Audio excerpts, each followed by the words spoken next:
তো hello everyone, আসসালামু আলাইকুম। এই যে দেখেন, সবাই দেখলাম ফেসবুকে সবাই হাজব্যান্ডের জন্য, বয়ফ্রেন্ডের জন্য পোলাও রান্না করে। তো আমি চিন্তা করলাম যে আমি আমার ছেলের জন্য একটু পোলাও রান্না করি। আপনারা একটু দেখে বলেন যে আসলে আমার পোলাওটা কেমন হয়েছে, ঠিক আছে? আর আমার ছেলেও এখন খেয়ে বলবে। কি খাও তুমি জারিফ? হ্যাঁ, ভাত। এটা হচ্ছে পোলাও, বুঝছো? কি এটা?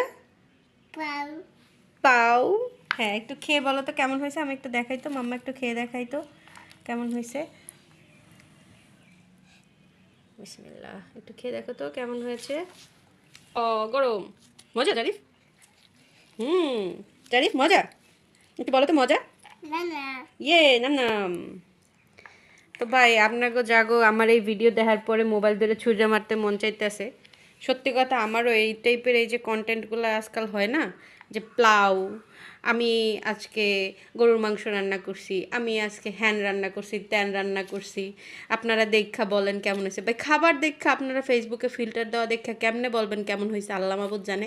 আর এই টাইপের কন্টেন্ট যারা বানায়, কিছু মানুষ তো দেখছি ধনিয়া পাতা নিয়ে, আমি আজকে একটা শাক কিনেছি, এটার নাম কি বলেন, এই টাইপের কন্টেন্ট যারা ফেসবুকে দেয় বা বানায়, এগুলো যখন দেখি তখন মনে চায় যে মোবাইলের ভিতর ঢুইক্কা তারপর পিটাই।